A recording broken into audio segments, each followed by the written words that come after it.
O sangue não era como nos filmes. Não era aquela tinta vermelha viva. Era escuro, denso, e em segundos arruinou a toalha branca imaculada do restaurante mais exclusivo de Lisboa, o Refúgio, ali no Chiado. Mas João Ricardo, o homem mais temido da cidade, nem ligou para a bagunça, nem ligou para os gritos caóticos dos clientes ou para o vidro estilhaçado. Tudo o que aquele homem, um muro de músculos eterno, conseguia ver era a pequena empregada de mesa, tremendo, a sangrar no chão, o corpo curvado protetoramente em torno dos seus filhos. Ela não hesitou, não pediu dinheiro, simplesmente saltou. E enquanto João olhava para o rosto pálido dela, percebeu que a mulher que tratara como lixo era o único anjo numa sala cheia de demônios. Tudo depois daquele estalar metálico no ar, daquele ruído seco, horrível. Um tip. Senti o impacto como se um martelo gigante me atingisse as costas, mesmo ao lado do ombro esquerdo. Caí, cobrindo os miúdos com o meu corpo, enquanto o mundo à minha volta se desintegrava em gritos e mais estilhaços de vidro. O cheiro de pólvora queimada misturava-se com o aroma caro de trufas e o doce dos morangos que tinha posto na mesa. Conseguia sentir os coraçõezinhos deles a bater descontroladamente contra o meu peito, os seus gritos agudos perfurando o zumbido nos meus ouvidos. Fiquem embaixo, murmurei, a minha própria voz rouca, quase um sussurro que desapareceu com a dor lancinante no ombro. Tinha-os, eu tinha-os, pelo menos por agora. O peso foi-me retirado de repente e mãos fortes agarraram-me pela cintura, puxando-me para cima. Com uma gentileza surpreendente, devo dizer. Levantei os olhos, a visão turva, para encontrar o rosto de João Ricardo. A compostura, a máscara fria que ele costumava usar, tinha desaparecido. Os olhos dele estavam arregalados, as pupilas dilatadas. Ele respirava com dificuldade, o suor a brilhar na testa. Na mão direita, ele segurava uma pistola prateada fumegante. Olhou primeiro para os filhos, aninhados no canto da mesa, cheios de vidro e sumo de morango, mas ilesos. Papa! Clara gritou, a voz quebrada. Fiquem aí, João ordenou, a voz a tremer com uma raiva tão potente que vibrava no ar. Só então, Herira, virou a atenção para mim. Olhou para a ferida no meu ombro, depois para o meu rosto. Olhou para a empregada de mesa que tinha dispensado, a miúda cujo nome nem se tinha dado ao trabalho de lembrar. Tu, João sussurrou. Ele parecia incapaz de compreender o que estava a ver. As pessoas não o salvavam, não salvavam a sua família. As pessoas fugiam, escondiam-se, recebiam pagamentos para olhar para o outro lado. Eles estão bem? Tossi, um gosto metálico a invadir a minha boca. A minha irmã, a Sofia, viria logo à mente. Ela ia ficar tão zangada, tão preocupada. O que é que eu tinha feito? João piscou os olhos como se o tivessem atingido. Eu estava ali, a sangrar no chão do refúgio e a perguntar pelos filhos dele. Eles estão bem? João disse, a voz a descer para um rosnado grave. Por tua causa. Sorri, um gesto fraco e trêmulo. Que bom, que bom. As minhas pernas cederam.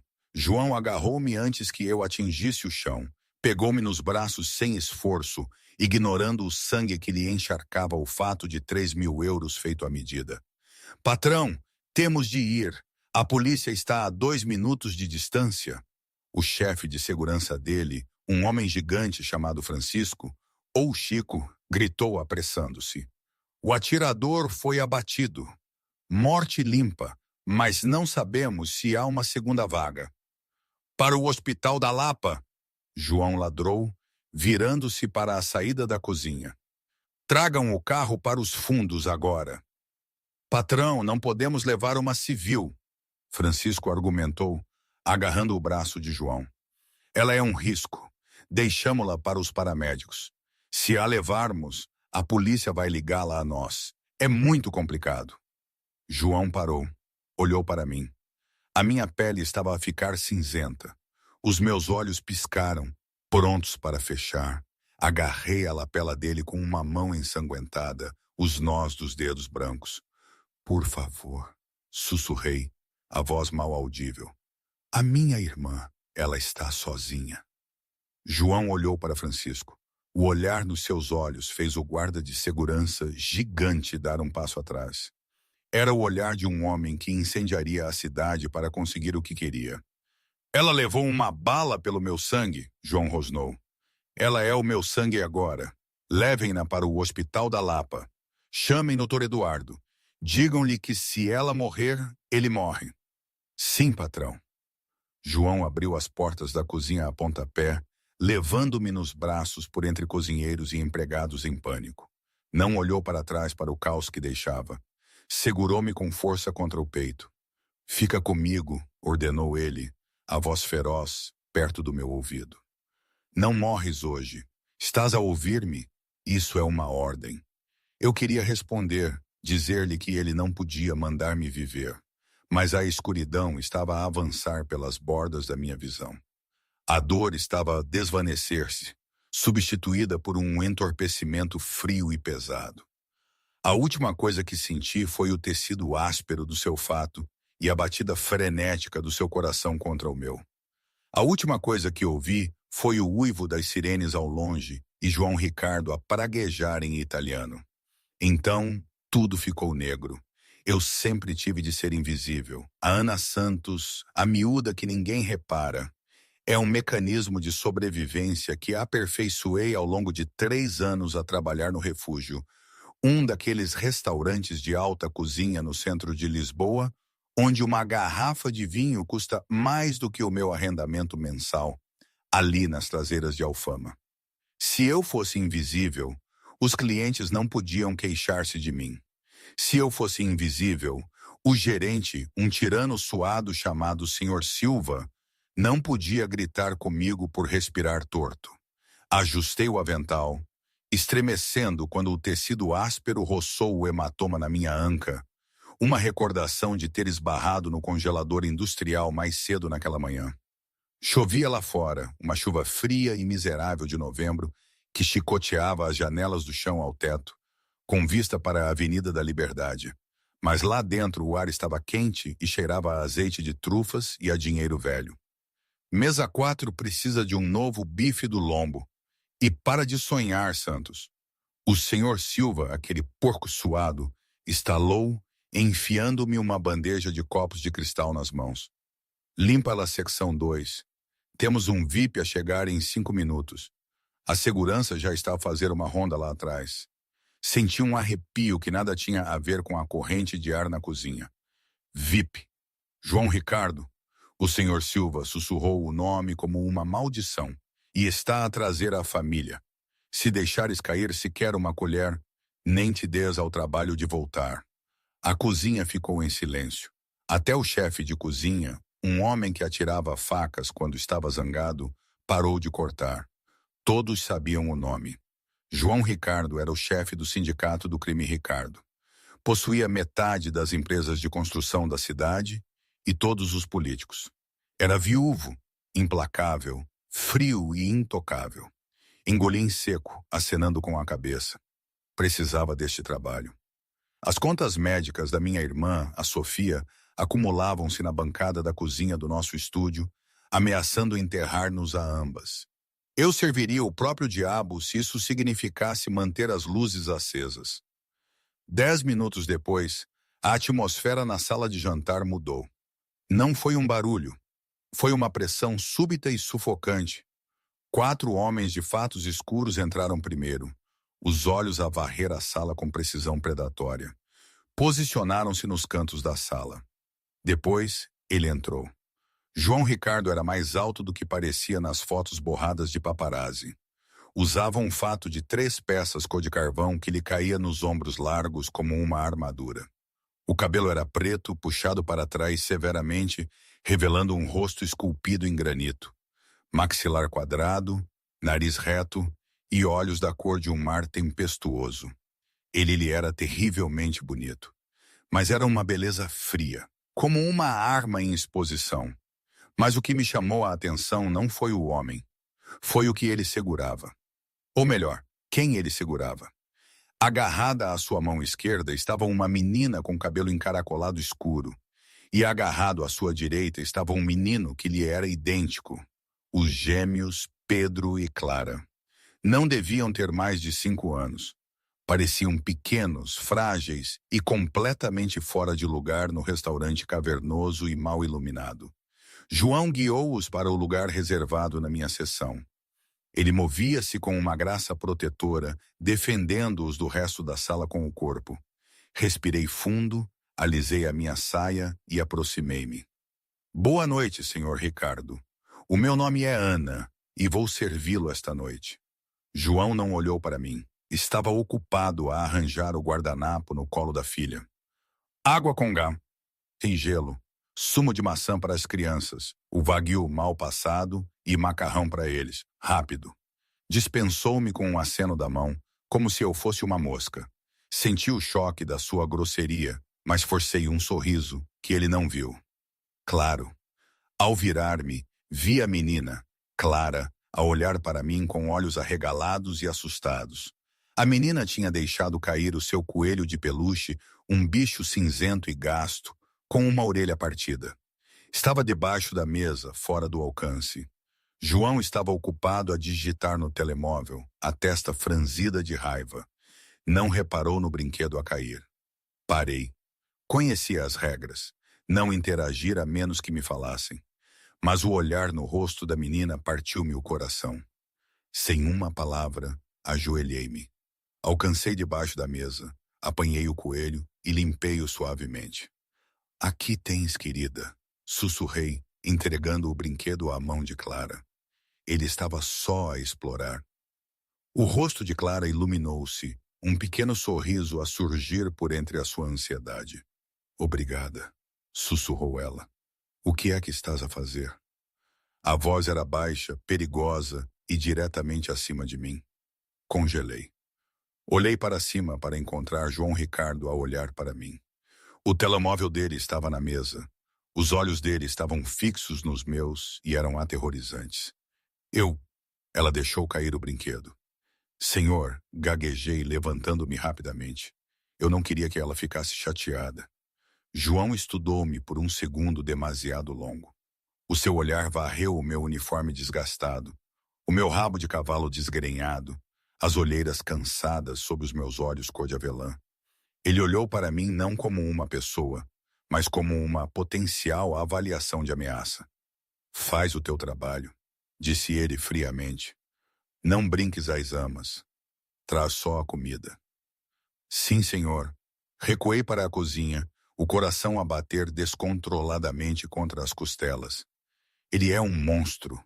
O Rui, o barman, murmurou enquanto me entregava as bebidas. Viste a maneira como ele olhou para ti? Como se quisesse prender a tua cabeça na parede. Ele é apenas protetor, disse, surpreendendo-me a mim mesma. Pensei na forma como ele se tinha posicionado entre a porta e os filhos. Ele é um pai. Ele é um açougueiro, Ana, não te esqueças disso. Voltei com a bandeja. O restaurante estava a encher, o nível de ruído a aumentar. Coloquei as bebidas na mesa. João discutia com alguém ao telemóvel num italiano rápido, os nós dos dedos brancos enquanto agarrava o aparelho. Os gêmeos encolhiam-se no sofá de couro, tentando ficar invisíveis, tal como eu fazia. Senti uma onda de empatia por eles.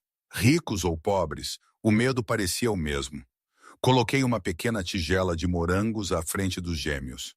É por conta da casa, sussurrei com uma piscadela, enquanto esperam pela massa. Pedro, o rapaz, olhou para o pai, depois pegou num morango. João desligou o telemóvel.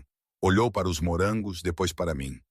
Por um segundo, o gelo nos seus olhos descongelou uma fração. Eu não pedi isso. Estão com fome, disse eu, a minha voz a tremer, mas firme. As crianças ficam irritadiças quando o açúcar no sangue baixa. Acredite em mim, tenho uma irmã mais nova. João parecia que ia repreender-me por responder. Abriu a boca, mas depois fechou-a. Olhou para Pedro, que estava a mastigar feliz. Está bem, João resmungou.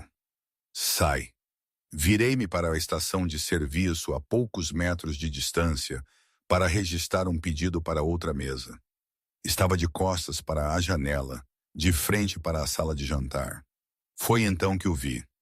Na mesa diretamente em frente à cabine dos Ricardo, um homem com um casaco de gabardine bege estava sentado sozinho. Estava a beber um café há 20 minutos. Não tinha pedido comida. Eu pensara que ele estava à espera de um encontro. Mas enquanto eu observava, o homem enfiou a mão no casaco. Não tirou uma carteira, não tirou um telemóvel. O brilho metálico sob a iluminação ambiente do restaurante era inconfundível. Ele estava a tirar uma arma, uma pistola com silenciador, e estava a levantá-la não para João, mas para as crianças. João estava a olhar para o telemóvel novamente. Os seus guarda-costas estavam a vigiar a porta da frente, distraídos por um grupo ruidoso de empresários bêbados a entrar no lobby. Ninguém viu o homem do casaco bege. Ninguém, exceto a empregada de mesa invisível. O tempo pareceu distorcer-se. Os sons do restaurante, o tilintar dos talheres, a música jazz, o riso, esticaram-se e distorceram-se. Não pensei. Não calculei as probabilidades. Não me lembrei de que era apenas uma empregada de mesa a ganhar 4,50 euros por hora mais gorjetas. Deixei cair a bandeja. O estrondo do vidro a partir-se foi o único aviso que João Ricardo recebeu. Não, gritei, e atirei-me pela abertura entre a estação de serviço e a mesa. A cama de hospital era tão confortável quanto podia ser, mas o som. Aquele bip constante de alguma máquina ao meu lado perfurava a minha cabeça, puxando-me para fora da escuridão quente e pesada onde eu só queria ficar. Tentei mexer o braço, mas parecia feito de chumbo. Uma dor aguda disparou pelo ombro, fazendo-me engasgar. Calma, não te mexas.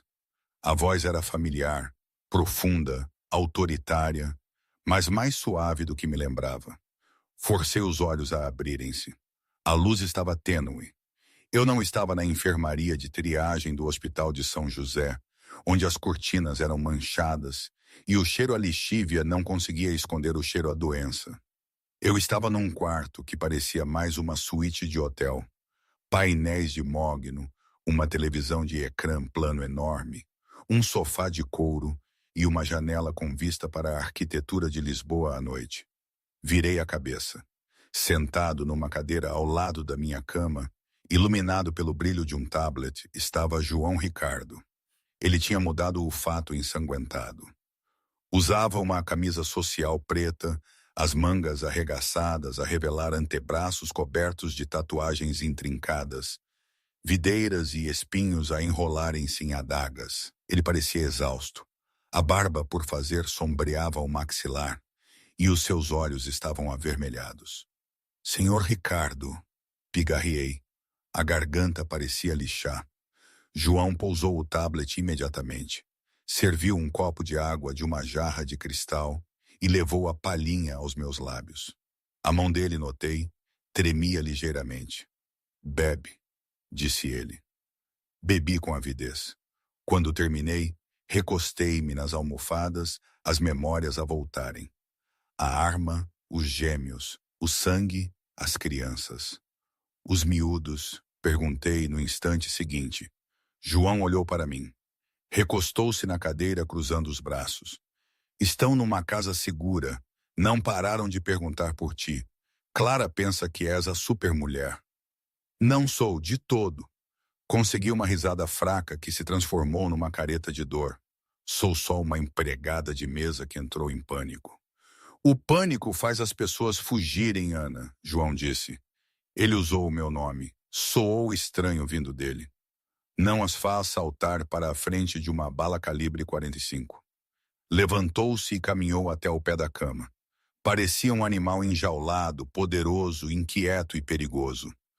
Fiz uma verificação de antecedentes sobre ti enquanto estavas na cirurgia, disse ele secamente. Enrijeci. Fez o quê? Ana Santos, 24 anos. Pais morreram num acidente de carro há 4 anos. Saíste da escola de enfermagem para cuidares da tua irmã, Sofia, que tem fibrose quística. Ele recitou os fatos sem emoção, mas os seus olhos observavam a minha reação de perto. Tens 60 mil euros em dívidas médicas. Trabalhas em 2 empregos. Vives num estúdio em Alfama que tem 3 infrações ao código. Senti um rubor de vergonha a aquecer as minhas bochechas. Odiava ser exposta. Isso é um crime? Ser pobre? Não, João disse. Caminhou para o lado da cama, inclinando-se para que o rosto dele estivesse ao nível do meu. Mas torna o que fizeste ilógico. Tens tudo a perder. Tens uma dependente que precisa de ti. E, no entanto, arriscaste a tua vida por 2 crianças que não conheces, pertencentes a um homem que te tratou como lixo. O ar no quarto ficou pesado. A expressão de João era torturada. Parecia um homem a tentar resolver um quebra-cabeça sem solução. Por quê? Exigiu ele suavemente. Por que é que fizeste isso? Olhei para ele. Vi o medo por trás da raiva. Vi um pai que quase tinha perdido o seu mundo. Porque eram os seus filhos, senhor Ricardo. Disse eu simplesmente. E mais ninguém se mexia. João olhou para mim por um longo tempo. O silêncio esticou-se, preenchido apenas pelo bip do monitor. Salvaste a minha vida, disse ele, a voz rouca. Se aquela bala tivesse atingido Clara, se eu os tivesse perdido. Ele não conseguiu terminar a frase. Desviou o olhar, apertando o maxilar. Mas não perdeste, disse eu gentilmente. João voltou a olhar para mim. A dureza nos seus olhos rachou, revelando algo cru. Não perdi. Por tua causa. Enfiou a mão no bolso e tirou um telemóvel. Não o dele, o meu. O ecrã estava rachado. A tua irmã ligou umas 10 vezes, disse ele. Atendi a última. Disse-lhe que tiveste um acidente no trabalho, mas que estavas estável. Tenho um carro a ir buscá-la agora. Ela vem para cá. Para cá? Entrei em pânico. Não posso pagar este quarto. Nem posso pagar a viagem de ambulância. Senhor Ricardo, tenho de ir para o São José. Para. João ergueu uma mão. Não vais pagar por mais nada. Nunca mais. Tu levaste uma bala pela família Ricardo. João disse, a voz a adquirir aquele tom de autoridade absoluta novamente. Estás sob a minha proteção agora. As tuas dívidas estão saldadas. As contas médicas da tua irmã estão pagas na íntegra. Os médicos aqui são os melhores do país e trabalham para mim. Fiquei chocada. Não posso aceitar isso, isso é demais. Não é o suficiente, João disse intensamente. Estendeu a sua mão pairando sobre a minha no lençol, antes de finalmente cobrir a minha mão com a dele. A pele dele era quente, o aperto firme. Não vais voltar àquele restaurante, não vais voltar àquele apartamento, até que eu descubra quem ordenou aquele ataque. És um alvo porque és a única testemunha que viu o rosto do atirador de perto. Vens para casa comigo. Para casa consigo? O meu coração falhou uma batida. Quer dizer, para a quinta? Onde te possa ver, onde te possa manter segura, João disse. Senhor Ricardo, eu... João, corrigiu-me ele. Chama-me João. Apertou a minha mão um voto silencioso. Descansa, Ana. Vais precisar da tua força, porque não te vou perder de vista até saber que estás segura. Virou-se e caminhou até a porta, parando com a mão na maçaneta. E Ana? Sim? Ele olhou para trás por cima do ombro. O olhar que me deu fez-me prender a respiração. Não era o olhar de um chefe ou de um patrão da máfia. Era o olhar de um homem que tinha encontrado algo precioso que não sabia que estava a procurar. Obrigado. Ele saiu pela porta, deixando-me sozinha no silêncio, a mão ainda a formigar onde ele a tinha tocado. Percebi então que salvar as crianças poderia ter sido a parte fácil. Sobreviver à gratidão de João Ricardo poderia ser o que realmente mudaria a minha vida. A Quinta Ricardo não era uma casa. Era uma fortaleza disfarçada de palácio, talvez lá para a Serra de Sintra, perto de algumas das velhas propriedades da aristocracia. Estava rodeada por portões de ferro de 4 metros, câmaras que giravam como aves de rapina e segurança armada suficiente para invadir um pequeno país. Estava no hall de entrada, o braço esquerdo na tipóia, a olhar para um candelabro que provavelmente custava mais do que todo o dinheiro que alguma vez ganharia na vida.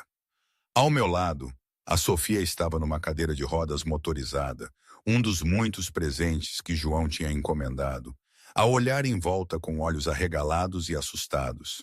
É um museu, Sofia sussurrou, agarrada ao seu tanque de oxigênio. Ana, podemos tocar em alguma coisa? Ou um atirador vai abater-nos? Não toques em nada, murmurei, embora estivesse a pensar o mesmo. Francisco, o chefe de segurança, estava junto à porta como uma estátua de pedra. O senhor Ricardo está numa reunião. Instruiu que sejam levadas para a ala leste. Foi adaptada às necessidades médicas da sua irmã. Fomos conduzidas por corredores forrados com pinturas a óleo de antepassados carrancudos. A casa era linda, fria e absolutamente silenciosa. Parecia um mausoléu. Mas ao passarmos pela escadaria principal, o silêncio foi quebrado. Um grito ecoou do andar de cima. Depois, o som de porcelana a partir-se. Não, vão-se embora. Era o Pedro. Francisco suspirou, verificando o relógio. As amas estão com problemas. As crianças têm estado difíceis desde o incidente. Não esperei por permissão. Virei-me para as escadas. Senhorita Santos precisa de descansar. Francisco avisou, colocando-se à minha frente. O médico disse: Sai do meu caminho, Francisco, disse eu. A minha voz era baixa, mas havia uma força nela que até a mim me surpreendeu. Aqueles miúdos estão a sofrer. Passei pelo homem gigante e subi as escadas, estremecendo quando o movimento repuxou os meus pontos. Segui os gritos até um quarto de crianças que era maior do que o meu antigo apartamento. Lá dentro era o caos. 2 mulheres em uniformes engomados e duros tentavam tirar o Pedro de debaixo de uma cama. Clara estava sentada no meio do quarto, a chorar, agarrada ao coelho cinzento que eu tinha salvo. Um vaso de flores jazia estilhaçado no chão. Sai já daí, mestre Pedro! Uma das amas estalou. O teu pai não vai tolerar este comportamento. Saia, disse eu da porta. As amas viraram-se. Com licença, somos profissionais certificadas da... Não me interessa. Entrei no quarto. Ajoelhei-me no chão, ignorando a dor no meu ombro. Estão a assustá-los. Saia já. Francisco apareceu na porta atrás de mim. Acenou uma vez para as amas. Elas resmungaram, apanharam as coisas e saíram. O quarto ficou em silêncio, exceto pelos soluços de Clara. Não tentei tirar o Pedro. Apenas me sentei no tapete perto da cama. Olhei para Clara. Olá, querida, lembras-te de mim? Clara fungou, limpando o nariz. A senhora dos morangos. Sorri. Essa sou eu, e este é o meu amigo. Gesticulei para a tipóia. Senhor Braço, ele está com um dia de preguiça. Clara riu fracamente. Virei a cabeça ligeiramente para a cama. Pedro, ouvi dizer que tens um braço de arremesso muito forte. Destruíste aquele vaso como um profissional. Silêncio de debaixo da cama. Depois uma voz pequena. Eu não queria. Eu estava assustado. Eu sei, disse eu suavemente. Eu também fico assustada. Barulhos altos são os piores. Lentamente, Pedro saiu. O rosto estava manchado de lágrimas. Parecia tanto com o pai, mas sem a máscara endurecida. O homem mau magoou-te? Pedro perguntou, apontando para a tipóia. Ele tentou, pisquei o olho, mas sou dura. E o teu pai, ele certificou-se de que o homem mau foi embora. O Papa é assustador, Clara sussurrou. O Papa é forte, corrigi. Ele tem de ser assustador para os tipos maus, para poder ser simpático para vocês. É como um dragão. Um dragão cospe fogo nos inimigos, mas usa as suas asas para manter os seus bebés quentes, certo? Os gêmeos olharam um para o outro. pareceram considerar esta lógica. Podes ficar? Pedro perguntou. As outras senhoras cheiram a sabão velho. Tu cheiras a baunilha. Posso ficar um pouco, prometi. Momentos assim faziam-me pensar na minha própria infância, em como a vida era mais simples. Lembro-me da casa dos meus pais, dos cheiros de comida caseira, do riso fácil. Não era rica, nunca fui, mas havia uma segurança, uma previsibilidade. Agora, aqui, neste palácio que mais parecia uma jaula de ouro, cada dia era uma acrobacia. Aqueles pequenos olhos nos quais me via refletida, cheios de medo, eram a minha bússola. A Sofia, que aos poucos voltava a ter cor no rosto e ria com os seguranças, que pareciam ter um crush coletivo nela. Que coisa! Era a minha âncora. Mas será que eu, Ana Santos, a miúda invisível, estava a fazer a coisa certa? Estaria a sacrificar a minha própria vida por uma ilusão de segurança para a minha irmã? A troco de quê, afinal? Era tão confuso. Era como se a minha antiga vida tivesse sido arrancada de mim e eu tivesse sido enfiada à força num papel para o qual não fui feita. E neste jogo as regras mudavam a cada minuto. Dantes, o maior problema era se o senhor Silva ia reclamar do meu cabelo ou se um cliente esquecia a gorjeta. Agora, era sobre vida e morte, sobre máfias e lealdades. E eu estava apenas a tentar sobreviver, como sempre. 2 horas depois, João Ricardo estava na porta do quarto das crianças. Tinha saído apressado de uma reunião com os chefes das 5 famílias quando Francisco lhe enviou uma mensagem de texto. Situação com as crianças. Ele esperava lágrimas. Esperava birras. Esperava ter de despedir mais uma ama. Em vez disso, encontrou paz. O quarto estava escuro, iluminado apenas por uma luz noturna. Ana estava sentada na cadeira de balanço, o braço bom a segurar um livro de histórias. Pedro e Clara estavam a dormir. Realmente a dormir, enrolados no tapete aos seus pés, embrulhados num edredão como burritos. Ana trauteava uma canção de embalar. Não era uma canção clássica. Parecia algo pop, abrandado para uma balada. João sentiu um aperto no peito que não sentia desde que a sua esposa, Isabela, morrera há 3 anos. Observou a forma como a luz suave apanhava as madeixas soltas do cabelo de Ana. Ela parecia cansada, pálida e frágil. No entanto, comandava o quarto com um poder gentil que ele não conseguia compreender. Ela olhou para cima e viu, pôs um dedo nos lábios. João entrou, os seus passos silenciosos no tapete fofo. Olhou para os seus filhos. Os rostos deles estavam relaxados, sem pesadelos. Como? Sussurrou ele. Eles só precisavam de saber que não estavam sozinhos. Ana sussurrou de volta. Fechou o livro. Eles estão aterrorizados, João. Acham que cada sombra tem uma arma. Vou incendiar a cidade para encontrar quem fez isto, João disse, a escuridão a rastejar de volta na sua voz. Eles não precisam de uma cidade em chamas, disse Ana, encontrando o olhar dele. Eles precisam do pai. Precisam que lhes leias um livro, não um relatório da polícia. João enrijeceu. Ninguém lhe falava assim. Estou a fazer o que é necessário para protegê-los. Estava a proteger os seus corpos. Ana desafiou-o, levantando-se cuidadosamente. Quem está a proteger os seus corações? Estavam a centímetros um do outro. O ar entre eles estalava de tensão. João conseguia cheirar a baunilha que Pedro tinha mencionado. Era inebriante. Ele queria ficar zangado com a insolência dela.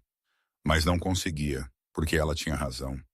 Eu não sei como, João admitiu, a confissão arrancada da sua garganta.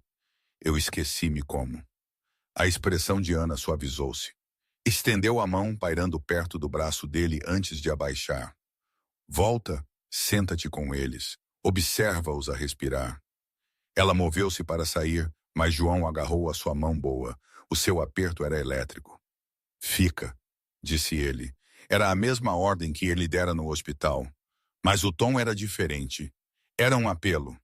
As amas, elas são inúteis. Fica com eles. Sê a governanta deles. Diz o teu preço. Ana olhou para as mãos unidas. Sou empregada de mesa, João. Não sei ser governanta. Já não és empregada de mesa, João disse intensamente.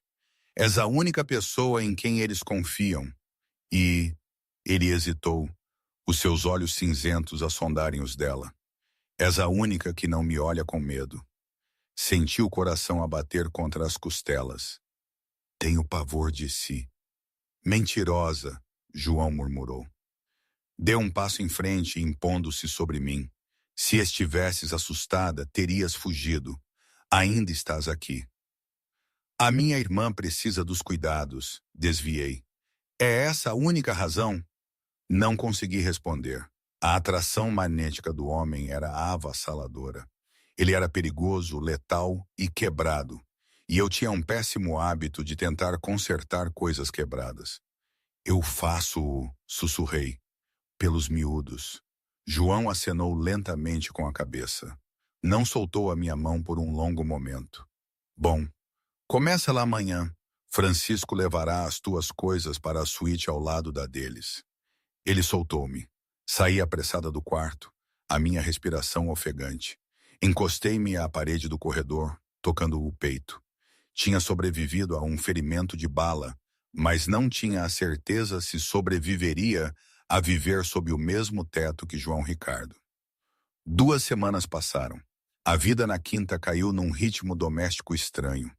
Eu passava os meus dias com os gêmeos, pintando com os dedos, lendo e ensinando-os a fazer biscoitos na cozinha industrial, para o horror do chefe francês, Jean-Luc. Sofia estava a prosperar. Os cuidados médicos que João fornecia eram de última geração. Ela tinha ganho peso e a cor estava a voltar às suas bochechas. Passava os dias na sala de sol a ler ou a conversar com os seguranças mais jovens, que pareciam ter desenvolvido um crush coletivo nela. João era um fantasma, saía antes do amanhecer e regressava depois da meia-noite. Eu só o via de passagem, uma silhueta escura no corredor, uma figura melancólica na varanda, até a noite da gala do solstício de inverno. Era um evento obrigatório para a elite de Lisboa. Políticos, juízes e magnatas dos negócios estariam lá.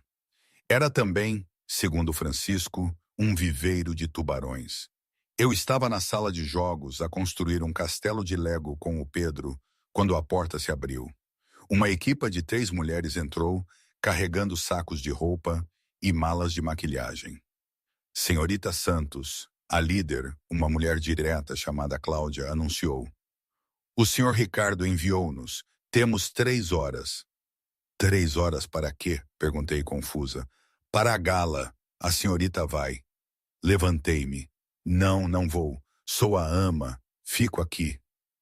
O senhor Ricardo insiste, Cláudia disse, abrindo um saco para revelar um vestido de seda verde esmeralda. Ele precisa de uma acompanhante e não confia em mais ninguém. 1 hora depois, eu não me reconhecia no espelho. O vestido era uma obra-prima. Abraçava as minhas curvas e caía até ao chão como água líquida. A cor esmeralda realçava os meus olhos cor de avelã. As maquiladoras tinham coberto as olheiras escuras sob os meus olhos, e o meu cabelo estava preso num coque elegante e brilhante. A tipóia tinha desaparecido, substituída por um discreto invólucro de seda que escondia a ferida em cicatrização. Quando desci a grande escadaria, João estava à minha espera no fundo. Estava a falar com Francisco, a ajustar os botões do punho. Parou a meio da frase quando me viu. O silêncio no hall era absoluto. Os olhos de João viajaram da barra do meu vestido até o meu rosto. Ele não sorriu. João Ricardo não sorria, mas as suas pupilas dilataram-se, engolindo as íris cinzentas. Tu pareces... Pigarreei procurando uma palavra adequada.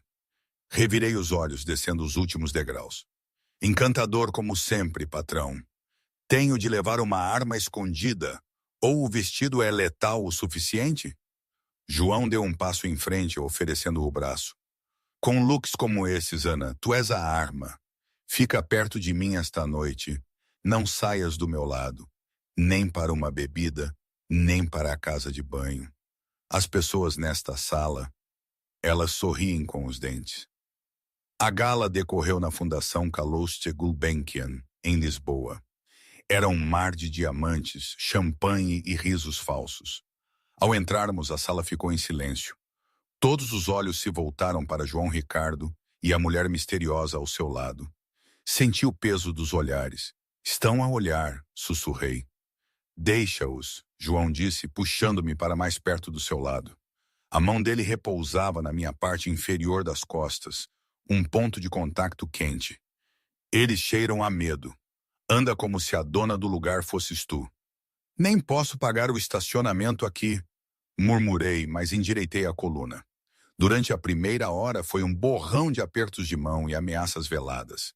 João apresentou-me simplesmente como Ana, sem dar explicações. A ambiguidade enlouqueceu os fofoqueiros. Estávamos perto da escultura de gelo quando um homem se aproximou. Era mais velho, com cabelo prateado e um sorriso que não chegava aos olhos. Usava um smoking que parecia caro, mas vistoso. João, o homem trovejou, abrindo os braços. Não pensei que ias dar as caras, não depois da confusão no restaurante. João enrijeceu. Vitor, vejo que ainda respiras. Decepcionante. Este era Vitor Matos, o chefe da família rival. Vitor riu, um som seco e rouco. Os seus olhos deslizaram para mim. Olhou-me de cima a baixo de uma forma que me fez sentir a pele arrepiar. E quem é esta? Um novo brinquedo? Desfazes-te delas tão rápido desde a Isabela. Cuidado, Vitor. A voz de João baixou para um sussurro perigoso. Estás em terreno muito escorregadio. Vitor deu um passo em frente, invadindo o meu espaço pessoal. Estendeu a mão para me pegar. Vi um anel no seu dedo mindinho, um pesado anel de ouro com um brasão de uma serpente de 2 cabeças. Congelei. Flashback. O restaurante.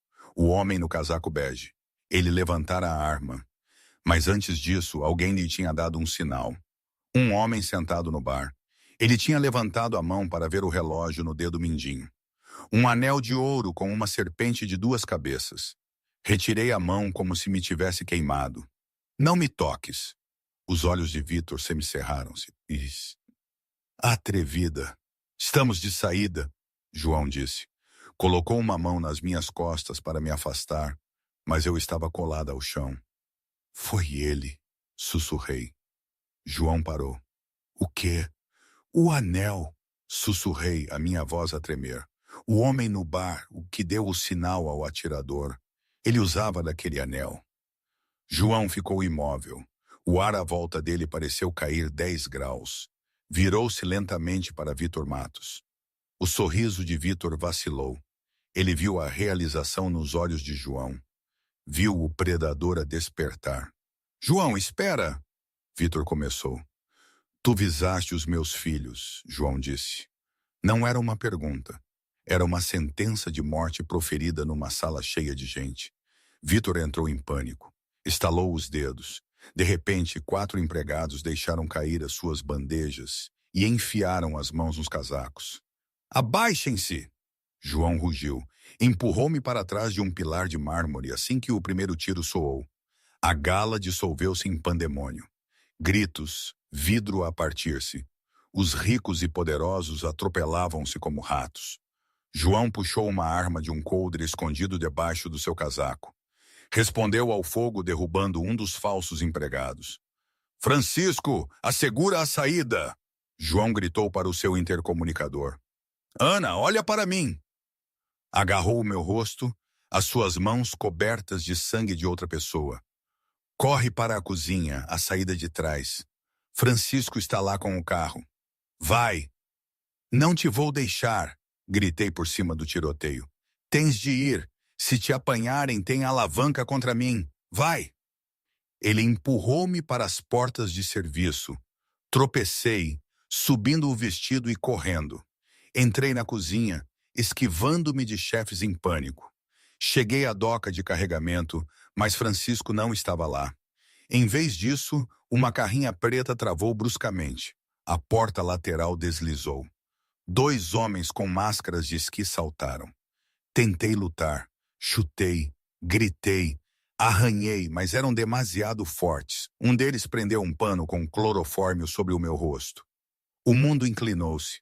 A última coisa que vi foi a porta de trás da Fundação Calouste Gulbenkian a abrir-se e João Ricardo a correr a gritar o meu nome. João Ricardo nunca sentira medo, sentira raiva, sentira cálculo, sentira luto, mas nunca sentira o aperto gelado e paralisante do puro terror até ver a carrinha preta a arrancar, levando Ana consigo. Estava a chuva no beco, o peito a arfar, a arma pendurada inutilmente ao lado. Patrão! Francisco correu, a sangrar de um corte na testa. Bloquearam o perímetro. Perdemos-os. João virou-se para ele. Numa fração de segundo, agarrou Francisco pela garganta e atirou-o contra a parede de tijolos. Encontra-a! João rosnou cuspindo. Arranca esta cidade aos pedaços. Não me importo com os tratados. Não me importo com a polícia. Traz-me a cabeça de Vitor Matos e encontra a Ana. Estamos a seguir as matrículas da carrinha. Francisco engasgou. O GPS diz o distrito de Armazéns das Docas. João libertou-o. Pega no carro. Acordei amarrada em uma cadeira. A minha cabeça latejava e o sabor a químicos era forte na minha boca. Estava numa sala mal iluminada que cheirava a peixe e ferrugem. Vitor Matos estava sentado numa caixa à minha frente a fumar um charuto. Causaste-me muitos problemas, empregada de mesa, Vitor disse. Se tivesses deixado aquelas pestes morrer, João estaria quebrado. Estaria fraco. Eu poderia ter tomado a cidade. És doente, cuspi. Sou um homem de negócios.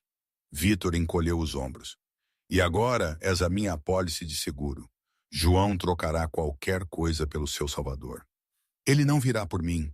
Menti, embora o meu coração estivesse a rezar para estar errada. Sou apenas a ama. Por favor, Vitor riu. Eu vi a forma como ele te olhou. João Ricardo não olhava para uma mulher assim desde o dia do seu casamento. Tu és a fraqueza dele. De repente, as luzes no armazém piscaram. Depois, apagaram-se completamente. O que é isso? Vitor gritou. Antônio, verifica o gerador. Silêncio. Antônio. Estrondo. O som de um corpo a cair no chão. Marco.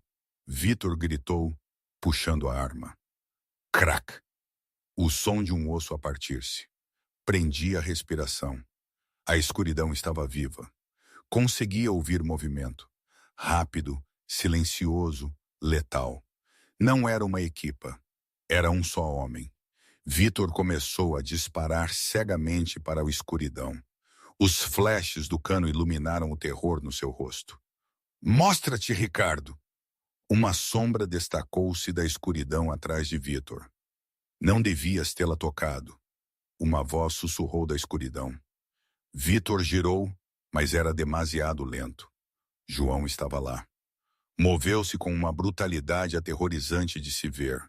Desarmou Vitor com um estalo de pulso, chutou-lhe o joelho para trás e esmagou-lhe o rosto no chão de cimento. Os restantes guardas correram, mas os homens de João, Francisco e uma dezena de outros arrombaram as portas, com as armas a disparar. O tiroteio durou segundos. A equipa Matos foi dizimada. João não olhou para a carnificina. Caminhou diretamente para mim. Guardou a arma e puxou uma faca. Por um segundo encolhi-me, mas ele apenas cortou as cordas que me prendiam os pulsos e os tornozelos. Assim que fiquei livre, caí para a frente. João agarrou-me, enterrou o rosto no meu pescoço, inspirando o meu cheiro, verificando o pulso em busca de calor. Ele estava a tremer. O grande João Ricardo estava a tremer. Ele magoou-te? Exigiu ele, afastando-se para me examinar o rosto. Ele tocou-te? Estou bem, solucei, a adrenalina a cair. Estou bem, tu vieste. Eu virei sempre por ti. João jurou. Pegou-me nos braços, estilo nupcial, e levou-me para fora do armazém. A chuva caía torrencialmente, lavando o sangue do pavimento. Colocou-me na parte de trás do seu SUV blindado, mas em vez de passar para o outro lado, entrou comigo, sinalizando a Francisco para conduzir. A divisória subiu. Estávamos sozinhos. Foste estúpida, João rosnou, embora as suas mãos corressem suavemente pelos meus braços, verificando se havia ferimentos. Eu disse-te para correres para o carro. Não te ia deixar morrer, argumentei, a minha voz a subir.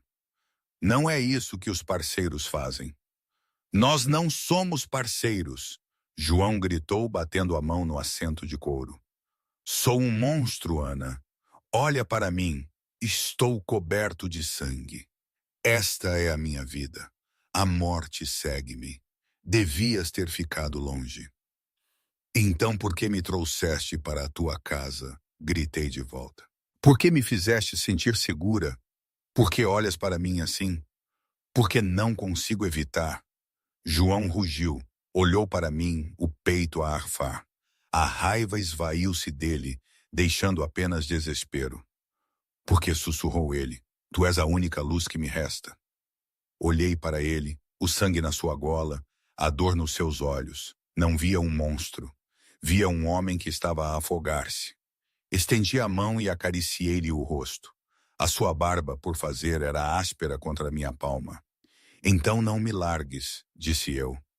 João soltou um suspiro ofegante. Inclinou-se para o toque.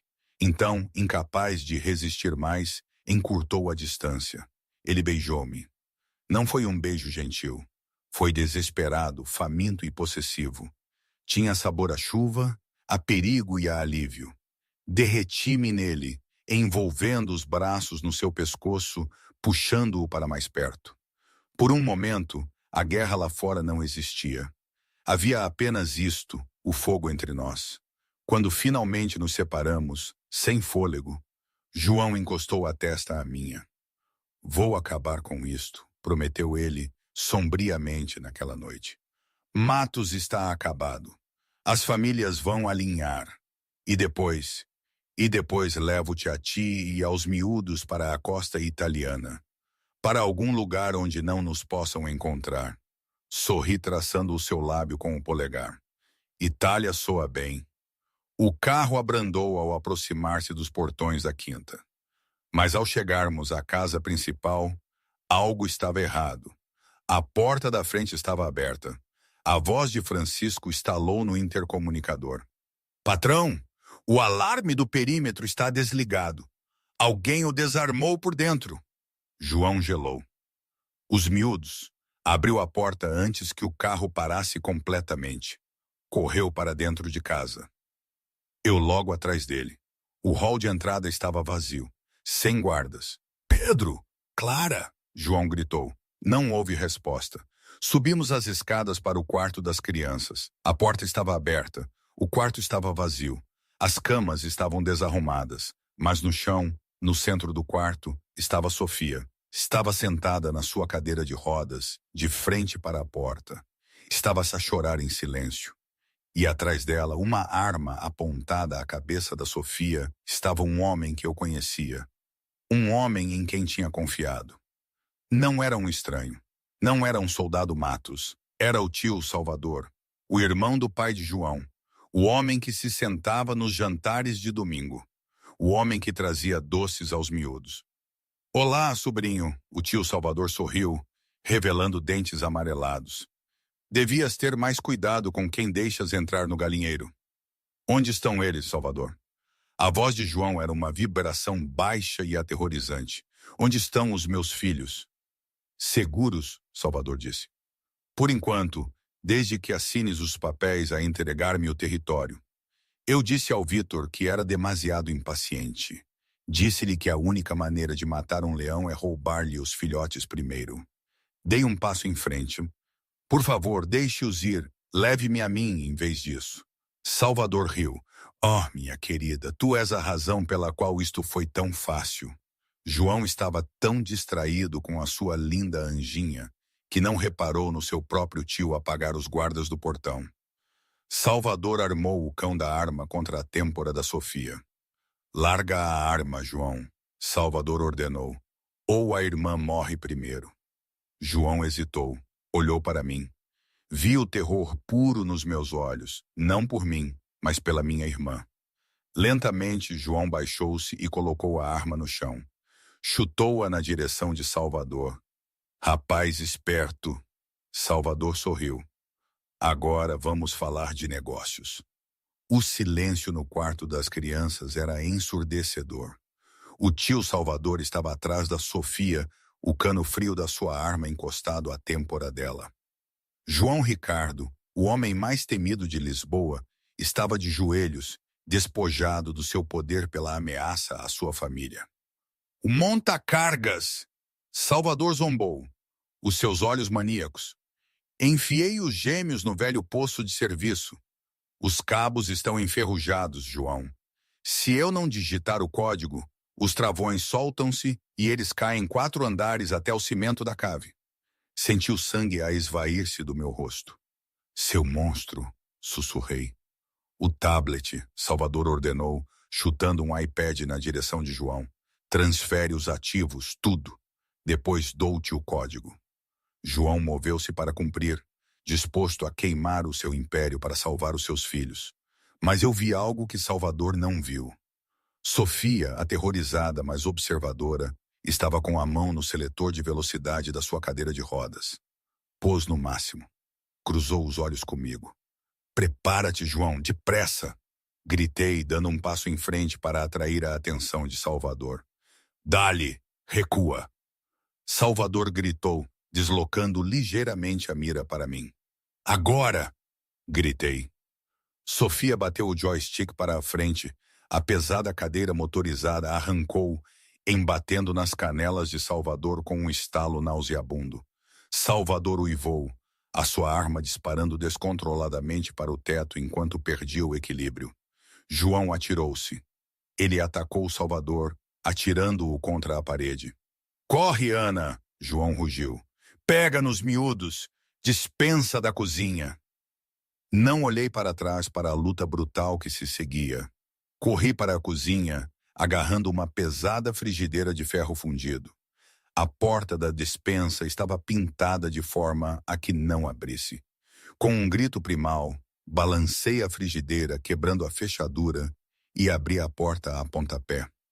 Dentro do poço escuro, a caixa de madeira que segurava os gêmeos pendia de um fio desfiado. Estalido. A caixa desceu alguns centímetros. Ana! Clara soluçou da escuridão. Estou aqui! Inclinei-me para o poço. Era demasiado fundo para os alcançar. Pedro, tens de saltar. Eu apanho-te. Aterrorizado, o rapaz escorregou. Apanhei-o, baixando-o para o chão. Clara, agora vem! O último fio do cabo começou a desfiar-se. Clara atirou-se da caixa assim que o fio partiu. Apanhei-a, o impulso atirando-nos a ambas para os azulejos da cozinha. Uma fração de segundo depois, um estrondo trovejante abalou a casa quando a pesada caixa de madeira se pulverizou contra o chão da cave. Estavam seguros. Segurei as crianças a tremer até o silêncio regressar. Quando finalmente voltei para o quarto das crianças, a violência tinha acabado. Salvador jazia inconsciente no chão. João estava junto à janela, com hematomas e a sangrar, mas vivo. Atravessou o quarto em 3 passadas, caindo de joelhos para me envolver a cintura com os braços, enterrando o rosto no meu estômago. Acabou, sussurrou ele a tremer. Prometo-te, Ana. Acabou finalmente. 6 meses depois, o sol sobre a costa italiana, talvez perto de algum lago como o Como, era dourado, muito mais quente do que os céus cinzentos de Lisboa. Eu estava no terraço de uma vila privada, observando a cena lá embaixo. Pedro e Clara estavam cobertos de farinha, a perseguir um cachorro Golden Retriever por entre as limoeiras. Sofia estava sentada à sombra, com um aspecto mais saudável do que nos últimos anos, a rir enquanto o chefe francês corria atrás das crianças. João estava no parapeito do terraço, olhando para a água cintilante.